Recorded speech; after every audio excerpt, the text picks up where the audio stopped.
27 March 2025 সালে ভারতবর্ষের বুকে এক মন্দিরের পুরোহিতকে যাবজ্জীবন কারাদণ্ডের আদেশ শোনালো আদালত।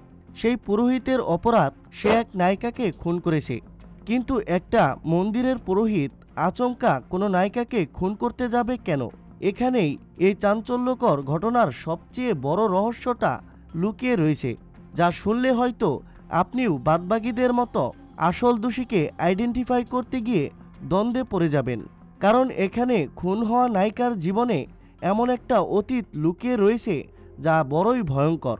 আমাদের আজকের ভিডিও, যেখানে খুনি একজন সৃষ্টিকর্তার উপাসক আর ভিকটিম একজন গ্ল্যামার দুনিয়ার নায়িকা, তাহলে কিভাবে কানেকশন তৈরি হলো এই দুই সম্পূর্ণ আলাদা জগতের মানুষের মধ্যে? আর কেনই বা নায়িকাকে খুন করার পর পুরোহিত নিজে থানায় গিয়ে মিসিং রিপোর্ট লেখালো? আমার আজকের এই ভিডিওটার শেষের দিকে আপনাদের জন্য যে টুইস্টটা অপেক্ষা করছে, সেটা কোনো মাথা খারাপ করা থ্রিলার মুভির টুইস্টের চেয়ে কম নয়। তাই চলুন আর দেরি না করে শুরু করা যাক। তারিখ 2023 সালের 5 জুন, সময় দুপুর 1:30। আচমকাই হায়দরাবাদের শারুনগর পুলিশ স্টেশনে হন্তদন্ত হয়ে একজন পুরোহিত ঢুকে পড়লেন। পুরোহিতের গায়ে শ্বেত বস্ত্র, মাথায় তিলক। থানায় ঢুকেই সেই পুরোহিত ডিউটি অফিসারের টেবিলে গিয়ে বললেন, আমার ভাগ্নিকে খুঁজে পাওয়া যাচ্ছে না, দয়া করে ওকে খুঁজে দিন। 2 দিন ধরে ওর কোনো খোঁজ নেই। মন্দিরের একজন পুরোহিতকে এমন ছন্নছাড়া অবস্থায় দেখে ডিউটি অফিসার তাকে প্রথমে শান্ত হতে বললেন, আর তারপর তিনি এক কনস্টেবলকে নির্দেশ দিলেন ভদ্রলোকের জন্য 1 গ্লাস পানি আনতে। পানি এলো। পুরোহিত ঢকঢক করে জলটা খেলো, আর তারপর গোটা ঘটনাটি পুলিশের সামনে বলতে শুরু করলেন। আমার নাম আয়াগিরি সাই কৃষ্ণা। আমি ভাঙ্গারু মাইশামা মন্দিরের একজন পুরোহিত। আমার ভাগ্নির নাম আফসারা। ও পেশাগতভাবে একজন টিভি নায়িকা। গত 3রা জুন রাতে আমি আমার ভাগ্নি আফসারাকে শামশাবাদ এলাকায় গাড়ি করে পৌঁছে দিয়েছিলাম। আফসারা আমাকে বলেছিল ও নাকি ভাদ্রাচালামে ওর টিভি ইন্ডাস্ট্রির কিছু বন্ধুদের সঙ্গে দেখা করতে যাবে। ওকে শামশাবাদে নামিয়ে আমি আমার বাড়ি ফিরে আসি। কিন্তু গতকাল সকাল থেকে আফসারার ফোন সুইচ অফ বলছে। আফসারার বাড়িতে শুধু ওর বয়স্ক মা রয়েছেন। গতকাল থেকে ওর কিছু বন্ধুদের সঙ্গে আমরা যোগাযোগ করার চেষ্টা করেছিলাম, কিন্তু তারাও কেউ কোনো খোঁজ দিতে পারেনি আফসারার। তাই আজ বাধ্য হয়ে আমি আপনার কাছে এলাম। দয়া করে আমার ভাগ্নিকে খুঁজে দিন। আমার দিদি খুব কাঁদছে। একজন মন্দিরের পুরোহিতের এক নিঃশ্বাসে এমন কাতর আরতি শুনে ডিউটি অফিসার তৎক্ষণাৎ আফসারার মিসিং কেস করে ফেলেন। পুলিশের তরফ থেকে সাই কৃষ্ণাকে আশ্বাস দেওয়া হয় তারা যত তাড়াতাড়ি সম্ভব আফসারাকে তার মায়ের কাছে ফিরিয়ে দেবে। কিন্তু গোটা শারুনগর থানা সেদিন খুনাক করেও টের পায়নি। খুনি নিজেই ভালো মানুষ সেজে তখন থানার ভেতরে বসে কুমিরের কান্না কাঁদছে। তারপর কি হলো, কিভাবে তদন্ত শুরু করলো পুলিশ, এবার সেটাই বলবো। এক বয়স্ক অসহায় মায়ের কাছে তার হারিয়ে যাওয়া মেয়েকে ফিরিয়ে দেওয়ার জন্য উঠে পড়ে লাগে শারুনগর থানার পুলিশ। এবার পুলিশের কাছে সাই কৃষ্ণা আগেভাগেই বয়ান দিয়ে রেখেছিলেন শেষবার আফসারা তার গাড়িতে চেপেই বাড়ি থেকে বেরিয়েছিল। এই কথাটাকে কনফার্ম করার জন্য পুলিশ সোজা পৌঁছে যায় আফসারার মায়ের কাছে। আফসারার মাকে তারা জিজ্ঞাসা করে, আপনার মেয়ে কি শেষবার সত্যি সত্যিই ওর মামার সঙ্গেই বাড়ি থেকে বেরিয়েছিল, নাকি তারপর সে বাড়ি ফিরে আবার অন্য কারোর সঙ্গে বেরিয়েছিল? আপনি কিছু চেপে যাচ্ছেন না তো? না, পুলিশের করা প্রশ্নে কোনো নতুন তথ্য মেলে না।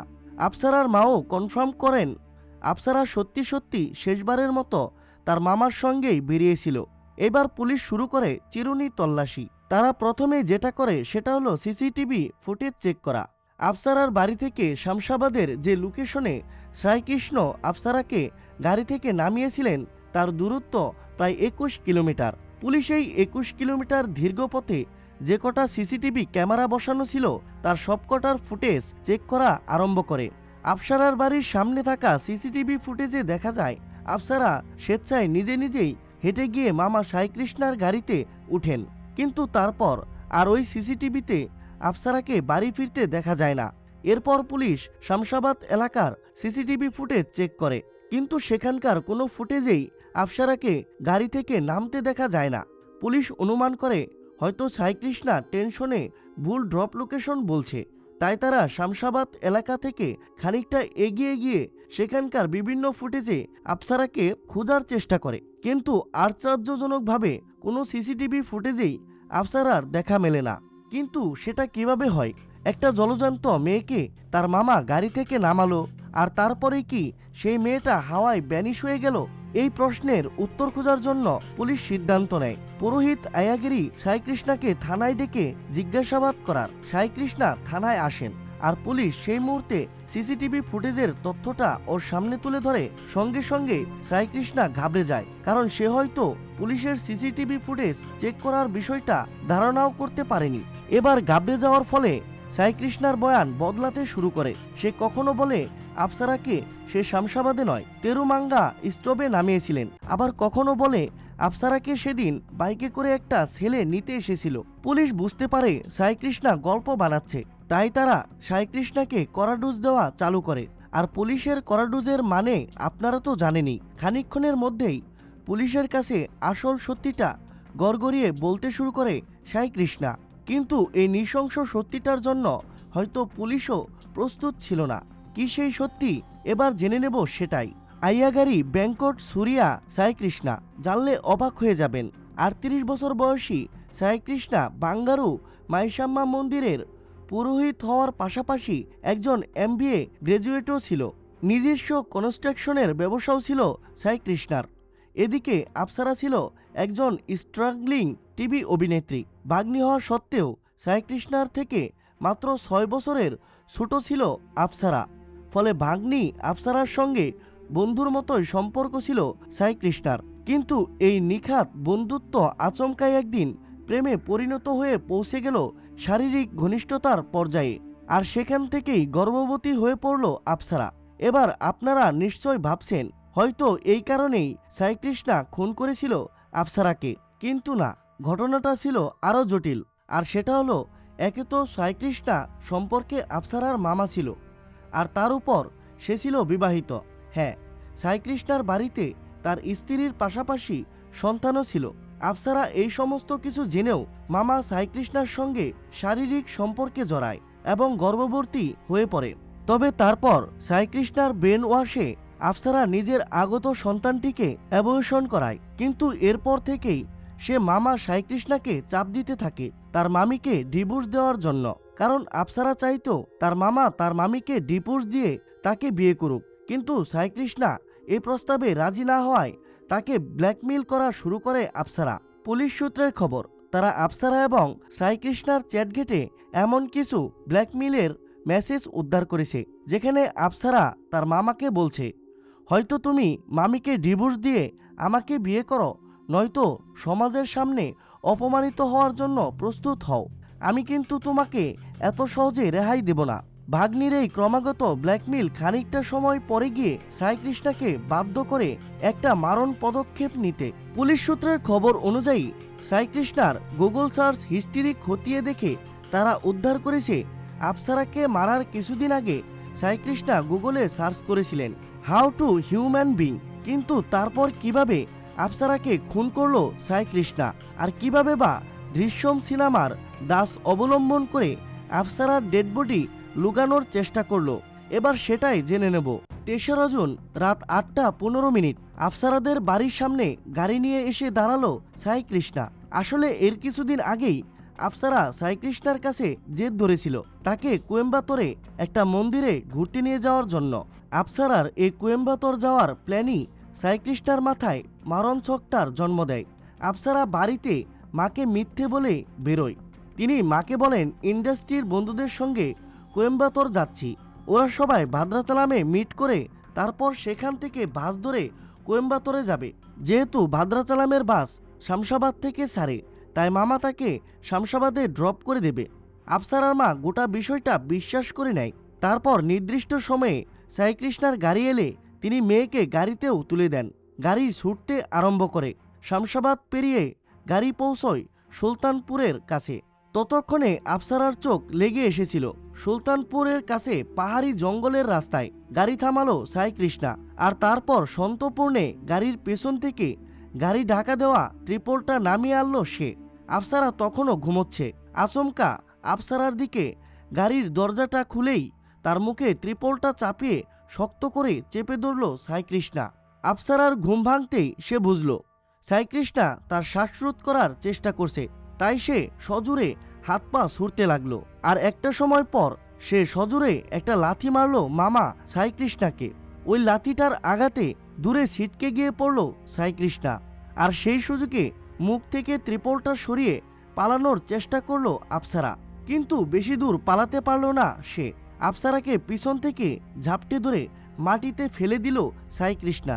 আর তারপর হাতের সামনে পড়ে থাকা পাহাড়ের বড় পাথরের লুরি দিয়ে সে সজোরে আঘাত করল আফসারার মুখে।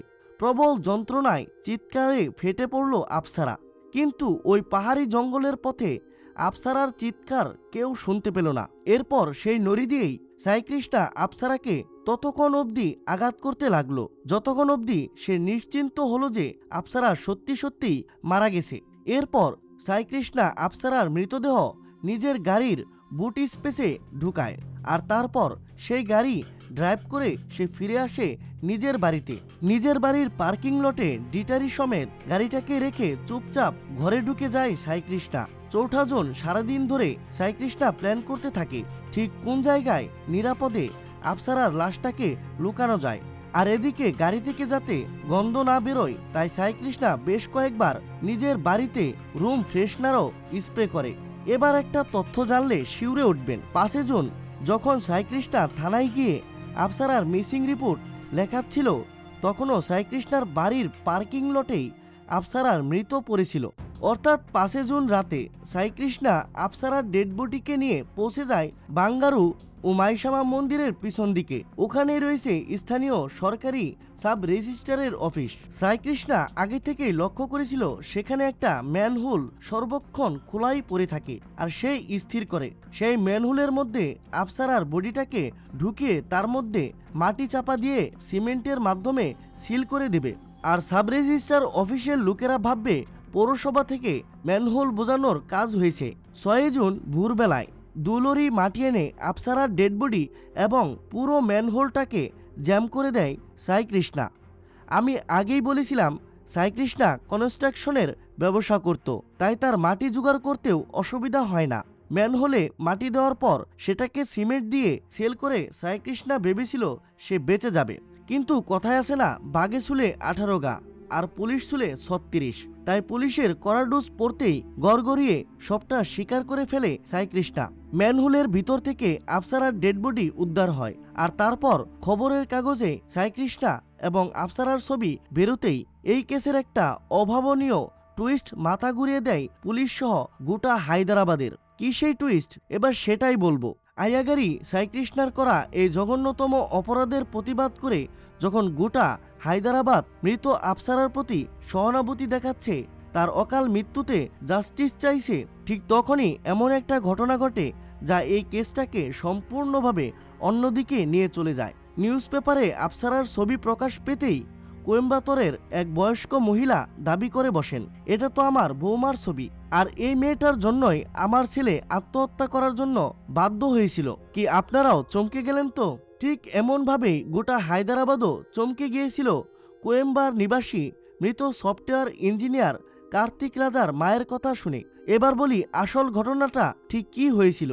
কোয়েম্বা নিবাসী সফটওয়্যার ইঞ্জিনিয়ার কার্তিক রাজার সঙ্গে সত্যি সত্যি বিয়ে হয়েছিল টিভি নায়িকা করুণা গান্ধী আফসারার। বিয়ের পর মাকে নিয়ে শ্বশুর বাড়িতেই থাকতো আফসারা, কিন্তু আফসারা আর তার মা নাকি কার্তিক রাজাকে সমানে টাকা পয়সার জন্য শোষণ করত।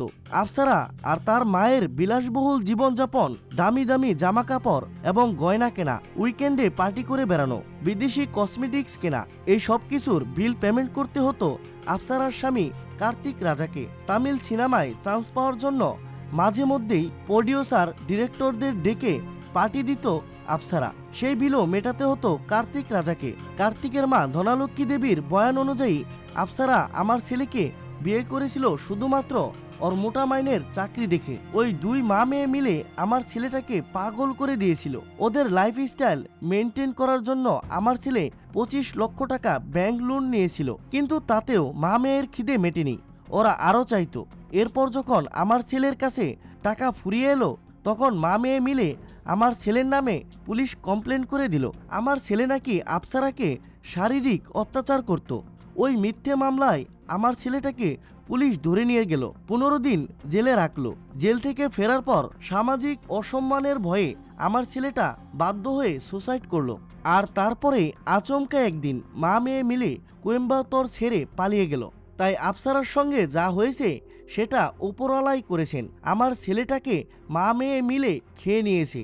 এবার আফসারার মাও বুঝবে সন্তান হারানোর জ্বালা নিয়ে বেঁচে থাকার যন্ত্রণা। মৃত কার্তিক রাজার মায়ের এই একটা ইন্টারভিউ আফসারার প্রতি জনতার সমস্ত সহানুভূতি কেড়ে নেয়। লোকে বলতে শুরু করে আফসারার এই অবস্থার জন্য দায়ী ওর কর্মা। কিন্তু পুলিশ তো আর কর্মের উপর সবটা ছেড়ে দিতে পারে না, তাদের তো আইনের উপরেই নির্ভর করে এগোতে হয়। তাই আদালতে কেস উঠে আর তারপর 2 বছর ট্রায়াল চলার পর অবশেষে আদালতের তরফ থেকে আয়াগেরি সাইকৃষ্ণাকে যাবজ্জীবন কারাদণ্ডের আদেশ দেওয়া হয়। পাশাপাশি আফসারার পরিবারের জন্য সাইকৃষ্ণাকে 10 লক্ষ টাকা জরিমানাও করা হয়। আপাতত ভাগ্নি আফসারার খুনের দায়ে জেলেই দিন কাটছে মামা আয়াগেরি সাইকৃষ্ণার। কিন্তু এটাই বোধহয় সাম্প্রতিককালের সেই একমাত্র কেস যেখানে খোঁজ পাওয়ার পরেও ভিকটিমের প্রতি মানুষের কোনো সহমর্মিতা নেই। উল্টে সবাই এখন কথা বলছে আফসারার স্বামী অকাল মৃত কার্তিক রাজাকে নিয়ে। জীবনের কি আশ্চর্য খেলা, তাই না? যাই হোক, আমার আজকের ভিডিওটা এখানেই শেষ করতে হচ্ছে। দেখা হচ্ছে নতুন কোনো ভিডিওতে। ততক্ষণ অবধি সকলে ভালো থাকবেন, সুস্থ থাকবেন। আর হ্যাঁ, অবশ্যই কোনো সম্পর্কে জড়ানোর আগে চোখ কান খোলা রাখবেন। সবাইকে ধন্যবাদ।